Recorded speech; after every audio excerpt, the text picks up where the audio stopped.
오늘 우리가 나누게 될 말씀은 이 창세기에 소개된 이삭의 삶을 배경으로 하고 있습니다.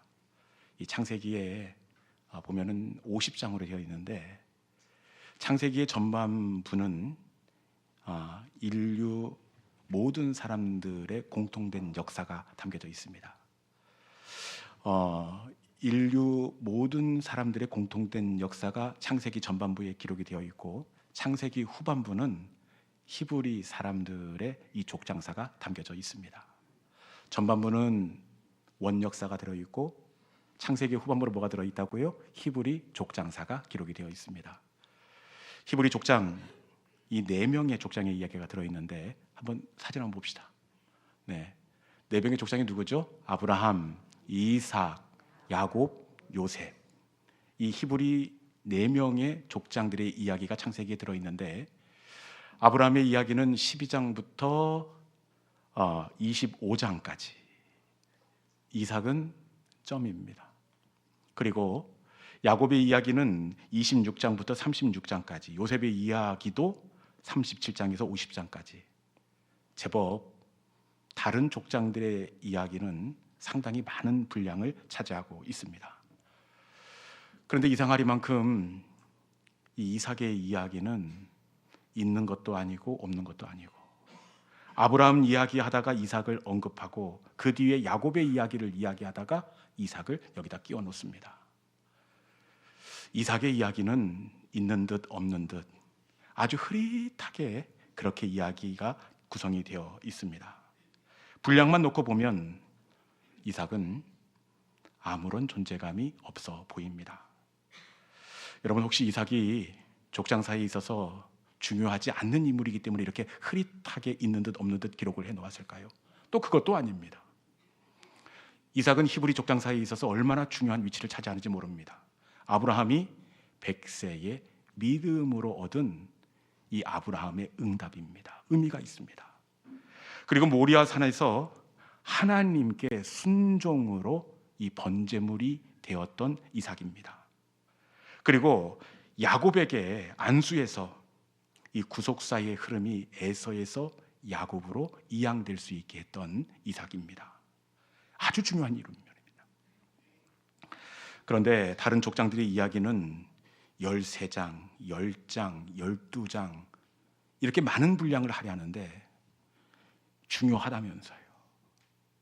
중요함에도 불구하고 이삭의 이야기는 아브라함 이야기에 이렇게 흐릿하게 그림자처럼 끼워 놓습니다. 야곱의 이야기를 하다가 양념처럼 이삭을 이렇게 담아 놓은 것 같습니다. 여러분, 중요함에도 불구하고 이삭의 삶이 왜 이렇게 흐릿하고 드러나지 않게 기록이 되었을까요? 중요한 이삭입니다. 그런데 성경에 보면 아주 흐릿하게 그림자처럼 그렇게 이삭의 삶을 기록하고 있습니다. 이삭의 이야기를 이렇게 흐릿하게 기록한 이유가 있는데, 그것은 이삭이 중요하지 않기 때문이 아니라 그것은 바로 이삭의 인생이 순조로웠기 때문에 그렇습니다. 이삭의 삶이 순조로웠기 때문에 그래요. 다른 족장들의 삶을 들여다보면 파란만장합니다. 아브라함 롤러코스터를 타는 것 같습니다. 아내를 다른 사람에게 빼앗겼다 찾아오기도 하고, 소돔과 고모라가 유황불에 심판당하는 것을 목격하기도 합니다.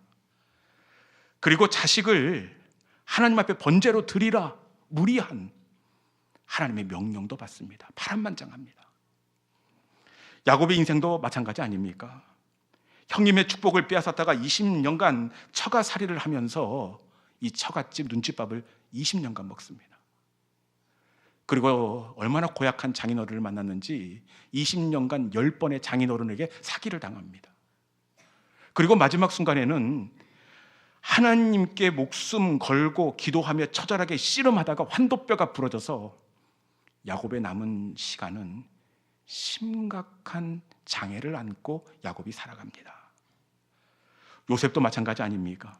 눈물 없이는 들을 수가 없습니다. 형님들에게 인신매매를 당해요.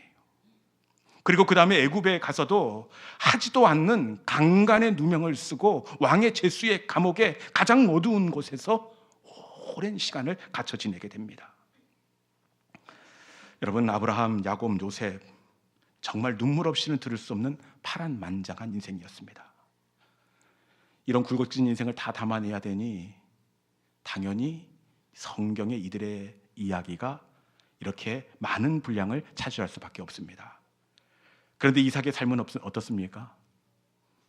제가 보니까 성경의 인물 가운데 가장 순조로운 삶을 산 사람이 바로 이삭입니다. 이삭은 진짜 순조롭습니다. 이 배우자를 만나는데 하나님께서 예정하신 짝꿍을 어떻게 확인할 수가 있겠습니까? 그것을 찾아내는 것, 믿음의 배우자를 이렇게 확인하는 것 정말 어렵습니다. 그런데 아내를 만나는 것도 정말 순조롭습니다. 내가 찾는 것도 아니고 집에서 심부름하는 엘리에셀이 이삭의 아내를 이렇게 찾아오는데, 엘리에셀이 이 도련님의 부인을 찾기 위하여 바단 아람으로 갑니다. 그리고 엘리에셀이 하나님께 이삭의 아내를 위한 기도를 대신합니다. 엘리에셀이 이삭의 아내를 얻기 위하여 어떤 기도를 드리는지 창세기 24장 12절에 있는 말씀 같이 한번 읽어봅시다. 창세기 24장 12절입니다. 자, 시작. 그가 이르되 우리 주인 아브라함의 하나님 여호와여, 원하건대 오늘 나에게 순조롭게 만나게 하사 내 주인 아브라함에게 은혜를 베푸시옵소서. 아멘. 엘리에셀이 어떻게 기도합니까? 순조롭게 만나게 하사.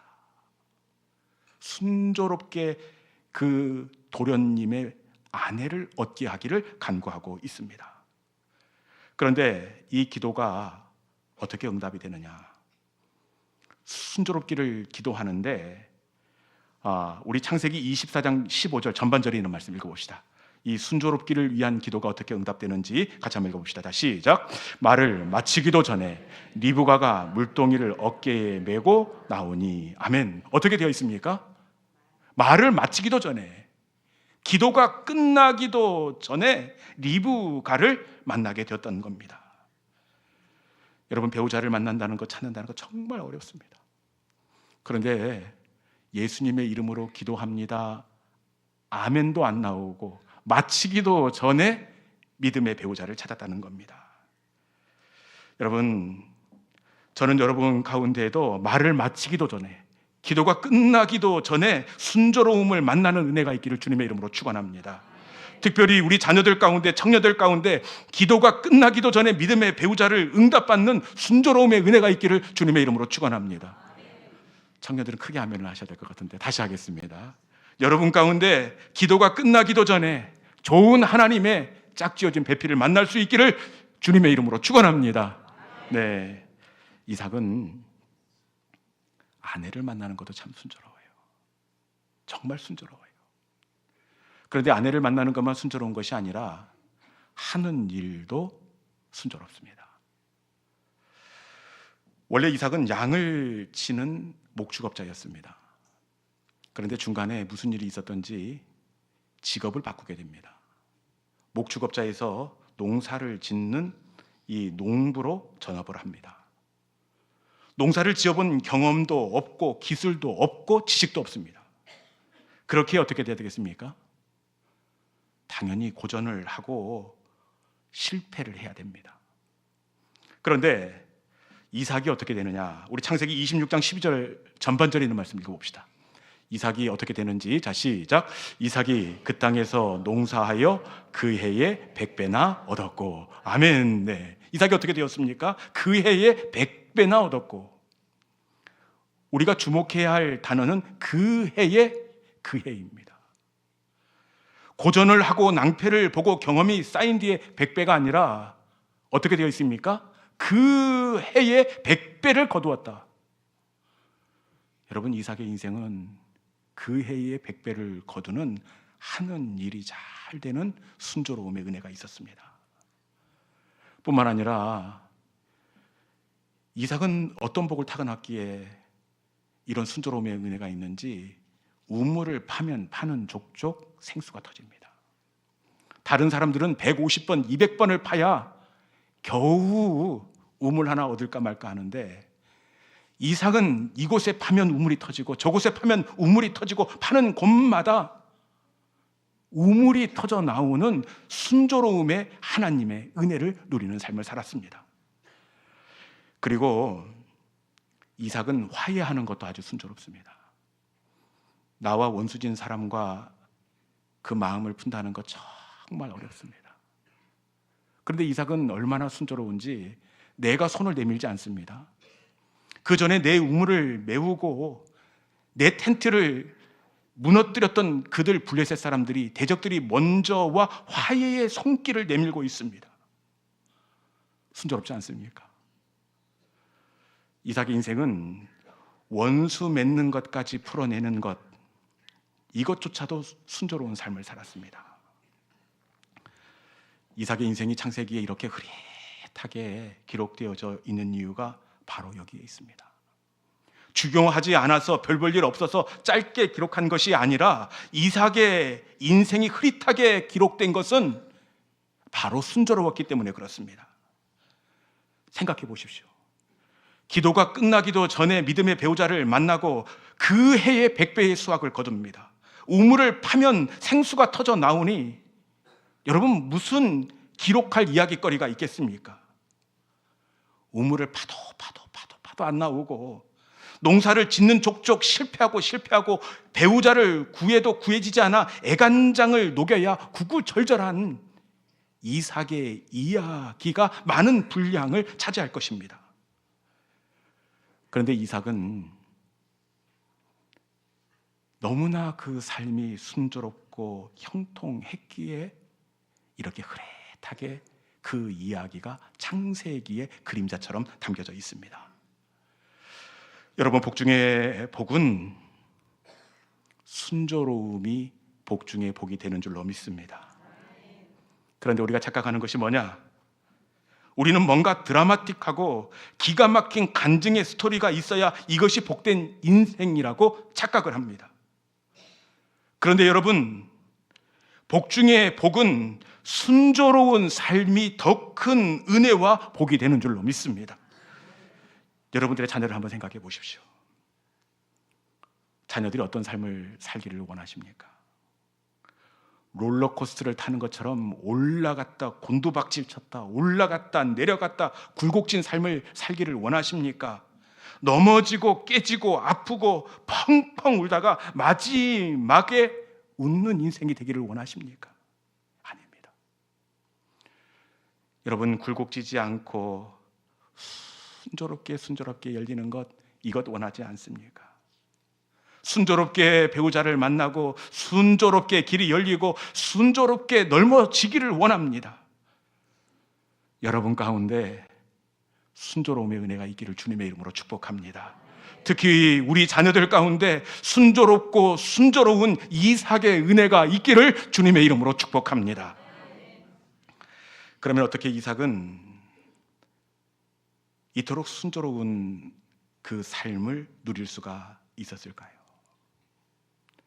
이삭이 이렇게 순조롭던 이유가 있는데, 그것은 바로 이삭은 온유한 사람이었기 때문에 그렇습니다. 이 히브리 족장사를 다루는 창세기의 후반부에 다른 사람들의 이야기 쓰는데, 그 중에서도 아주 짧지만 선명하게 이삭의 이야기를 기록한 장이 창세기 26장입니다. 여기 26장에 보면 어떤 일이 있느냐? 이삭이 그 해에 100배를 거두고 우물을 파면 샘물이 터집니다. 그러니 그 땅에 있는 원주민들이, 여러분, 어떻게 박수를 치겠습니까? 시기가 나겠습니까? 시기가 나죠. 아니, 누가 봐도 농사도 영 어설프게 짓는데 그 해에 100배를 거두고 이 변변한 장비도 없는데 파면 샘물이 터집니다. 그러니 그 땅의 원주민들이 시기가 나고 질투가 납니다. 그래서 수고롭게 얻었던 우물물을 돌로 채워버립니다. 애써 눈물로 일군 땅을 엉망으로 그렇게 만들어버립니다. 그러자 이삭이 어떻게 하느냐? 우리 창세기 26장 17절에 있는 말씀 봅시다. 이삭이 어떻게 하는지. 자, 시작. 이삭이 그곳을 떠나 그랄 골짜기에 장막을 치고 거기 거류하며. 아멘. 그 땅의 원주민들이 우물을 메우고 텐트를 망가뜨립니다. 이때 이삭이 어떻게 하고 있습니까? 그곳을 떠나 그랄 골짜기에 장막을 치고 이렇게 되어 있습니다. 여러분, 그랄 골짜기로 옮겨갔으면 그만해야 되는 것 아닙니까? 무슨 부모 죽인 원수도 아니고 그랄로 옮겨갔는데 그 땅에 있던 블레셋 사람들이 그랄까지 찾아와서는 애써 지은 새로운 텐트를 엉망으로 망가뜨립니다. 그리고 새로 판 우물에 오물을 집어넣어버리고 돌로 메꿔버립니다. 이때 이삭이 어떻게 하느냐? 이삭은 저들과 맞서지 않고 그랄에서 에색으로 옮겨가면 또 와서 망가뜨립니다. 그러면 신나로 옮겨가고 신나를 망가뜨리면 다시 부엘사로 세바로 옮겨갑니다. 무슨 잘못이 있어 옮겨간 것이 아니라 이삭은 하나님의 사람이라 참고 하나님 때문에 온유했던 것입니다. 이삭이 참 온유하지요. 그런데 이 마지막에는 어떻게 하느냐? 이 온유함을 우리가 볼 수 있는 한 대목인데, 마지막까지 때려 부수고 메꿨던 이 블레셋 사람들이 웬일인지 이삭에게 화해를 신청합니다. 여러분, 한두 번이면 받아주겠지만 4번, 5번을 내 가슴에 피눈물 나게 있습니다. 여러분, 받아줘야 됩니까? 내쳐야 됩니까? 여러분, 제정신입니까? 어떻게 받아줍니까? 한두 번이면 내가 참겠지만 어떻게 일군 땅인데 그 땅을 엉망으로 만들고 어떻게 판 우물인데 거기에 오물을 집어넣고 돌을 채우고 나를 그렇게 힘들게 했던 사람들입니다. 여러분, 당연히 당한 만큼 돌려줘야 합니다. 아니, 돌려주지 않는다고 하더라도, 화해를 한다고 하더라도 그때 나한테 왜 그랬느냐고, 내가 얼마나 아팠는지 아느냐고, 그리고 다음부터 그럴 거냐고 안 그럴 거냐고 이렇게 따져 물어라도 해야 되는 것 아닙니까? 그런데 이삭이 어떻게 하느냐? 이삭이 이때 어떻게 하는지 창세기 26장 30절에 있는 말씀 같이 읽어봅시다. 창세기 26장 30절입니다. 자, 시작. 이삭이 그들을 위하여 잔치를 베풀매 그들이 먹고 마시고. 아멘. 저는 이 말씀을 읽을 때마다 이삭이 정말 제정신인가 싶습니다. 내가 한 것을 볼 때 지금 밥상을 차릴 때가 아니라 먹는 숟가락도 뺏고 차려진 밥상도 뒤집어 엎어야 됩니다. 시원하게 국그릇을 그 머리에 씌워야 되는 것 아닙니까? 웃으시는 분들은 저하고 좀 비슷한 성격인 것 같은데 이렇게 해야 됩니다. 그런데 이삭이 어떻게 하느냐? 말씀해 보니까 이 밥상을 차린 정도가 아니라 어떻게 되어 있습니까? 잔치를 베풀매. 음식을 차렸을 뿐만 아니라 풍악을 울리고 잔치를 벌이고 있습니다. 이삭은 정말 온유한 사람이었습니다. 이삭은 하나님 때문에 양보하고 하나님 때문에 포기하고 하나님 때문에 다투지 않았습니다. 온유는 하나님 때문에 품는 마음, 온유는 하나님 때문에 참는 마음이 바로 온유되는 줄로 믿습니다. 이렇게 온유할 때 하나님께서 어떻게 하십니까? 하나님은 온유한 이삭에게 순조로움의 은혜를 허락해 주신 줄로 믿습니다. 이삭의 순조로움의 열매는 운이 아닙니다. 이삭에게 찾아왔던 순조로움의 열매는 바로 온유함의 열매가 되는 줄로 믿습니다. 순조로움의 열매는 반드시 온유함의 가지에 맺히게 되어 있습니다. 순조로움의 열매는 온유의 가지에 맺히게 되어 있습니다. 여러분 가운데도 이 순조로움의 열매가 온유함의 가지에 맺혀지는 은혜가 있기를 주님의 이름으로 축원합니다. 그런데 문제가 있습니다. 이삭처럼 이렇게 온유하기가 쉽지가 않습니다. 나를 자극하고 나를 힘들게 하고 피눈물을 나게 했는데 어떻게 온유하게 대해줄 수가 있겠습니까? 그런데 이 온유는 내 속에서 타고난 성품과 기질이 아니기 때문에 소망이 있습니다. 이 온유는 타고난 성품과 기질이 아닙니다. 이 온유는 철저히 성령께서 주시는 성품이라는 사실입니다. 우리 갈라디아서 5장 22절 23절 같이 한번 읽어보겠습니다. 온유가 어디에서 생겨나게 되는 것인지 갈라디아서 5장 22절 23절에 있는 말씀 같이 한번 읽어봅시다. 자, 시작. 오직 성령의 열매는 사랑과 희락과 화평과 오래 참음과 자비와 양성과 충성과, 그리고 그 다음입니다. 자, 시작. 온유와 절제니 이 같은 것을 금지할 법이 없느니라. 아멘. 네, 온유가 어떻게 되어 있습니까? 내 성품이 아니라 오직 성령의 열매는 성령의 열매입니다. 성령께서 주시는 성품입니다. 네. 오직 성령의 열매는 성령께서 맺게 하신다, 이렇게 전제되어 있습니다. 그렇게 우리에게 소망이 있는 줄로 믿습니다. 내 안에서 내가 만들어야 된다면 어렵겠지만 오직 성령의 열매는 성령께서 주시는 성품이라고 하니 우리에게 아직 소망이 남아 있는 줄로 믿습니다. 이 시간 성령께서 우리의 심령을 주장하여 주시사 온유한 성품으로 빚어지는 은혜가 있기를 주님의 이름으로 축원합니다. 이제 말씀을 마무리하겠습니다. 여러분, 복 중의 복은 굴곡지고 롤러코스터를 타고 마지막까지 내려갔다가 올라오는 그 간증의 스토리가 있는 것도 물론 의미가 있습니다. 여러분, 그런데 더 큰 은혜와 복은 순조로움의 인생이 더 큰 은혜와 복이 되는 줄로 믿습니다. 저는 다른 교회 성도들은 혹시 롤러코스터를 타고 굴곡진 계곡까지 내려갔다가 간증의 스토리를 만든다고 할지라도 여러분 가운데에는 이삭처럼 순조롭고 순조로운 하나님의 은혜가 임하기를 주님의 이름으로 축복합니다. 특히 우리 자녀들의 인생 가운데 애간장을 태우는 인생이 아니라 순조롭고 순조로운 이삭의 인생이 열릴 수 있기를 주님의 이름으로 축복합니다. 여러분, 어떻게 순조로움의 은혜를 누릴 수 있습니까? 그것은 온유입니다. 하나님은 온유함의 가지에 순조로움의 열매를 맺게 하십니다. 그렇게 성령께서 하시는 일은 온유함으로 그 성품을 빚으시는 것입니다. 이 시간 성령께서 우리의 속사람을 만져주시사 우리의 심령이 온유함으로 빚어지기를 주님의 이름으로 축원합니다. 그리하여 그 온유함의 가지 끝에 순조롭고 순조로운 감사의 열매가 맺혀지는 우리 모든 믿음의 성도들이 될 수 있기를 주님의 이름으로 축원합니다.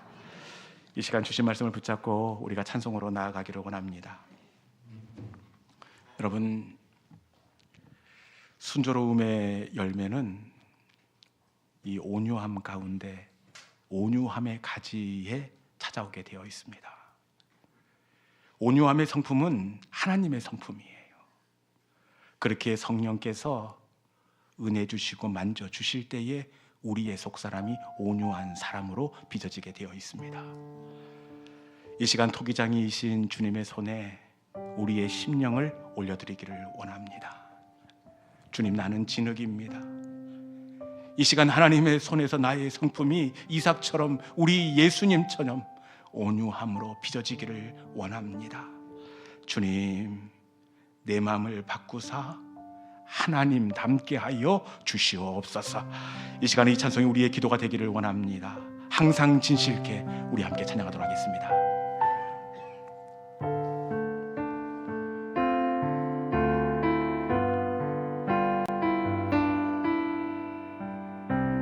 항상 진실케, 항상 진실케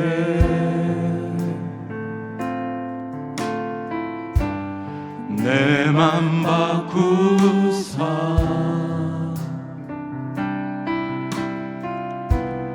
하나님 닮게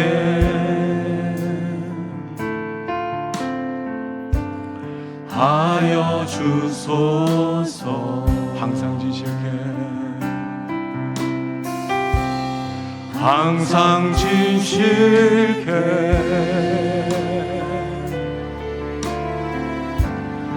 내 맘 바꾸사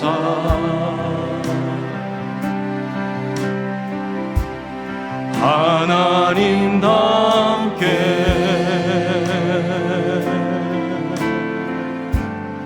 하여 주소. 다시 한번 할까요? 항상 지실게, 항상 진실게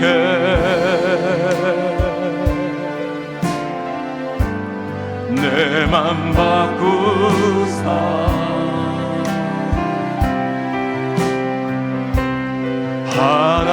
하나님답게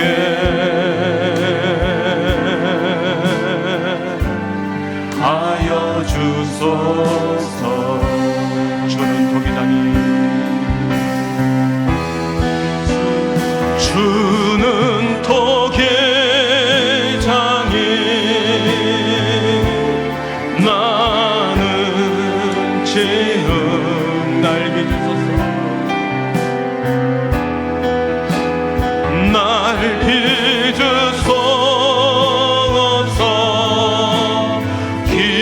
기도하오. 주는 도기장이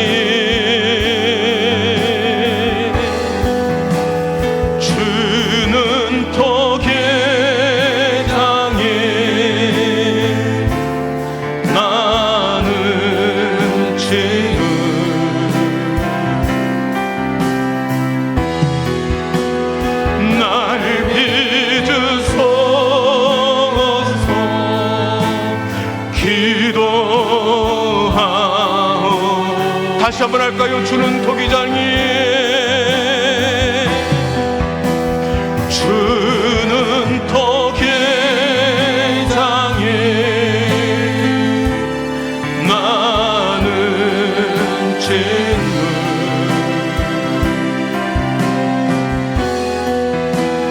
날 빚으소서.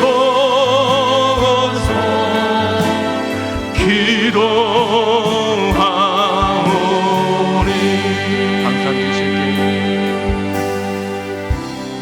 항상 진실게